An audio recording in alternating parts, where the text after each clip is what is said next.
In this lesson, our objectives are that students will track the change over time in unification in Germany, Italy, Russia, and Austria, and also that students will be able to explain how the rise of nationalism and liberalism affected revolutions in Europe. So to start, we're going to look at Germany. Now, the Congress of Vienna had put Germany into 38 independent German states called the German Confederation. And a rise in liberalism caused many German rulers to promise constitutions, a free press, trial by jury, and other liberal reforms. So in 1848, an all-German parliament called the Frankfurt Assembly met to write a constitution for a unified Germany. This would provide for a German state with a constitutional monarchy. Now, this would mean that there would be a parliamentary government that would do the legislative or lawmaking side of the government, and then a hereditary emperor, so someone who is sort of like a king who came in through his family line. However, these ideas for a constitutional monarchy failed to gain support, and the German unification was not achieved at this time, and the revolution began to start losing steam. So in 1849, the German people looked to Prussia, which was a smaller but strong and prosperous state within the German Confederation. Now, Prussia was known for its militarism, which is the belief or desire of a government or people that a country should maintain a strong military and be prepared to use it aggressively to defend or promote national interests. So then in the 1860s, Otto von Bismarck became the Prime Minister of Prussia. Now remember, German unification had still not been accomplished at this time. So one of the things that Otto von Bismarck wanted to do was to create a compromise between the parliament and the monarchy. And he decided that they needed to put nationalism before liberalism. Oh, and by the way, here's a picture of the man himself. So, in putting nationalism before liberalism, he wanted to create national unification by using those military means that Prussia was famous for. So he was able to get conservatives and liberals to compromise.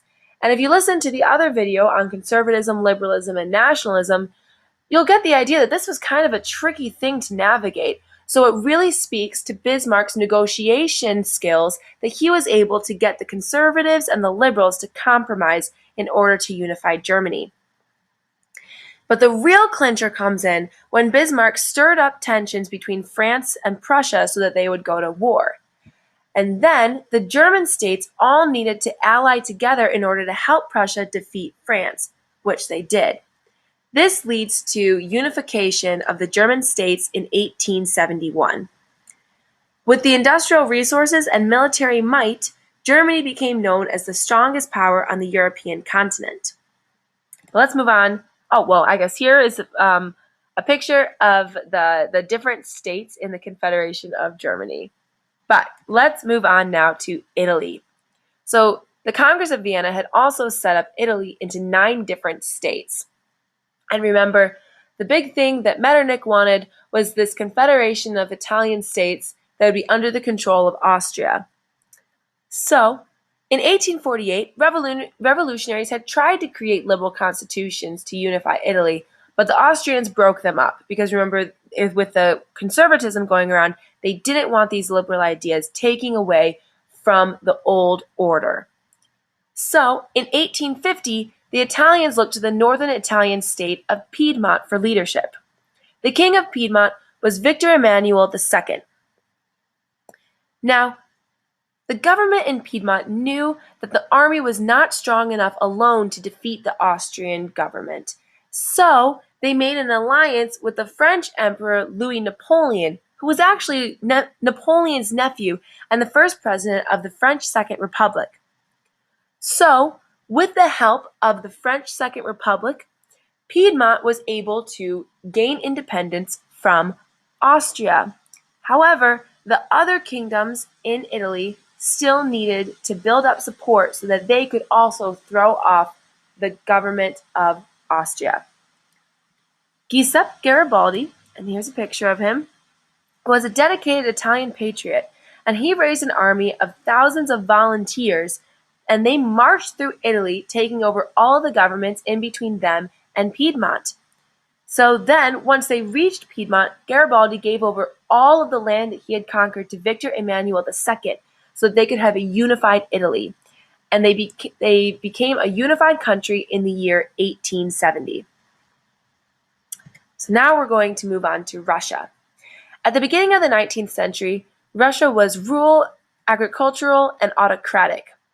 The Tsar was a divine right monarch with unlimited power. But Russia had lots of problems.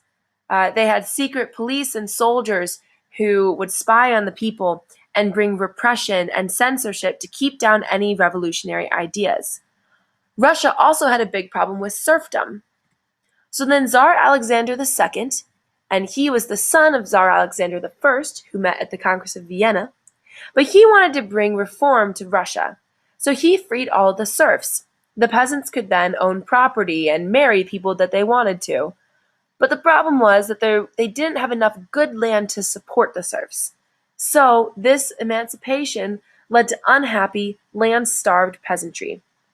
Tsar Alexander II, well, you see, he couldn't please everyone, and conservatives thought that, again, he was trying to destroy the basic institutions of Russian society. So a group of radicals assassinated Alexander II in 1881. And that's Alexander II. So then his son, Alexander III, became the successor to the throne, but he did not continue these reforms.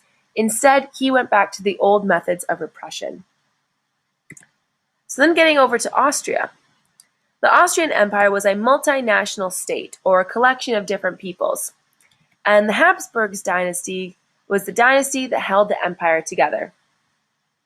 In 1848, demonstrations erupted in major cities demanding liberal constitutions.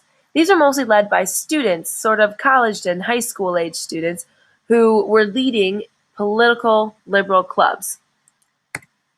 And then Louis Kossuth led the Hungarians in demanding their own legislature. And these demonstrations, or riots, erupted in Budapest, Prague, and Vienna. Metternich, the famous conservative who met at the Congress of Vienna, gets scared and flees from Austria because of all of these demonstrations and riots. So then Hungary is granted independence. And once they get their independence, then other smaller countries, or at this time they're not countries, they're more like ethnic groups, they demand to have their own self-government as well. And at this point, the Austrian Emperor Ferdinand I is pretty weak, and he gives in to the demands of the liberals. But these rebellions start to lose steam and are squashed by the Austrian government. So then, Francis Joseph I becomes the Emperor of Austria. And he wants to restore that imperial authority over Hungary as well. So then, in 1849, the Russians, they give over their army to the Habsburg for a time so that they can crush the rebellions in Hungary. So then these revolutions in Austria fail, and the emperor is in total control again, including over Hungary, which had already been granted its independence when Louis Kossuth was leading their demonstrations. So then nationalism becomes more of a problem in Austria while they're being ruled by Francis Joseph I, because all of these nationalities in this multinational state start to want to govern themselves. So after the war with Prussia, the thing is that Austria goes to war with Prussia, and after this war, they become weakened, and the Habsburgs have to give up some of their power to some of the smaller nationalities within their multinational state. And one of these is the Hungarians. And this leads to the Compromise of 1867. This creates a dual monarchy of Austria and Hungary. It's ruled by both of them are ruled by Emperor Francis Joseph I, but it does give more power to the Hungarians than they had when they were just one small nation within the multinational state of Austria.